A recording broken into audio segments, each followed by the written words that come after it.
This is not difficult ethical philosophy. Does it get more basic in the consideration of our ethical conduct than to suggest that perhaps it's not a good idea to cause unnecessary suffering where it could be avoided, especially when the justification for this suffering is as trivial as sensory pleasure?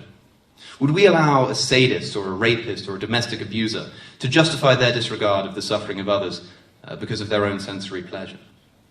Does it get more elementary than to oppose the torture of innocent creatures? The torture of innocent we don't justify torture. We don't justify the torture of our enemies, even when we have a good reason to do it. How can we possibly justify the torture of innocent creatures for no other reason than our own moral weakness? And you know what happens when I try to talk to people about this and I try to show them the footage, which I haven't even bothered to show you today, and I don't think I need to because we all know what's going on in these factory farms. And when I show people numbers like these that are going on behind me, I daren't even look at where they're at this point. They say, don't show me that. It will upset me. Well, so it should. I'm sorry.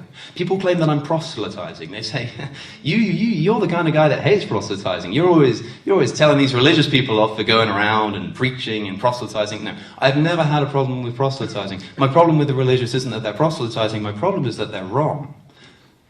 If they were right, if I thought you were going to hell, then of course I would be doing everything that I possibly could to stop you from being destined in that direction. And so you can ask all you like, how dare I force my views on you? Well, it's a good question, but how about this? I'll cut you a deal, okay? I'll stop shoving these inconvenient, let's say, moral considerations down your throat when you stop shoving the tortured corpses of the innocent down the same hole. Right? I'll stop caging you into difficult conversations when you stop paying for people to cage innocent beings into factory farms. I will stop preaching, in other words, ladies and gentlemen, about the torture of animals when the torture ceases to exist.